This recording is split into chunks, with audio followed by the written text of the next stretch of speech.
environment is being threatened. So you can write poems about nature topics and maybe natural disasters you read about or hear about on the news or study in school, like earthquakes. It looks like the sidewalk just got messed up quite largely. And recently there was a tsunami and an earthquake in the Pacific, and so when we look at the destruction that caused, then we can really think about good ideas for poems. So here are some activities you can try on your own. Write a poem inspired by the Weather Channel and use action words. So maybe on the Weather Channel they have things about storms and hurricanes, and they use lots of really powerful words.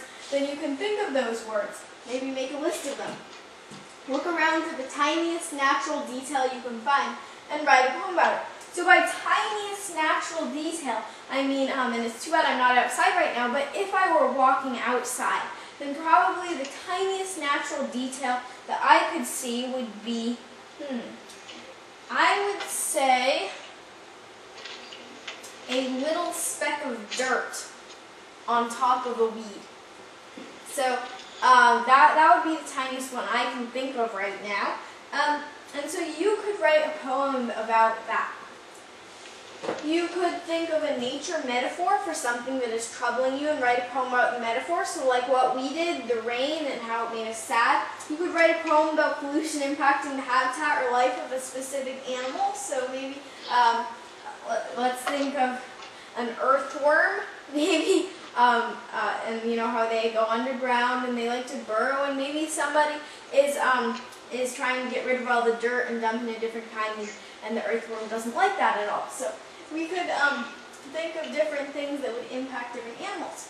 So we know that not just poems have been inspired by nature, but also a lot of art.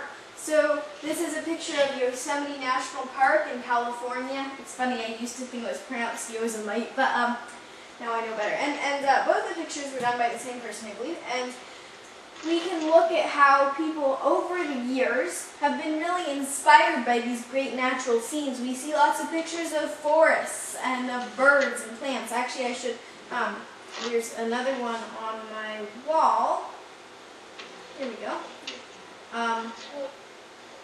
And so we look at this picture, which is Asian, and you see there's a sun up there, it's a little staying empty, and birds and kinds of shrubs. So we see artwork from really all around the world being inspired by nature.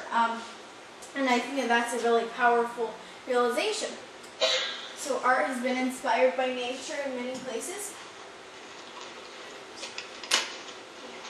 And we also can draw a lot of inspiration from something that maybe seems a little bit ordinary, the four seasons.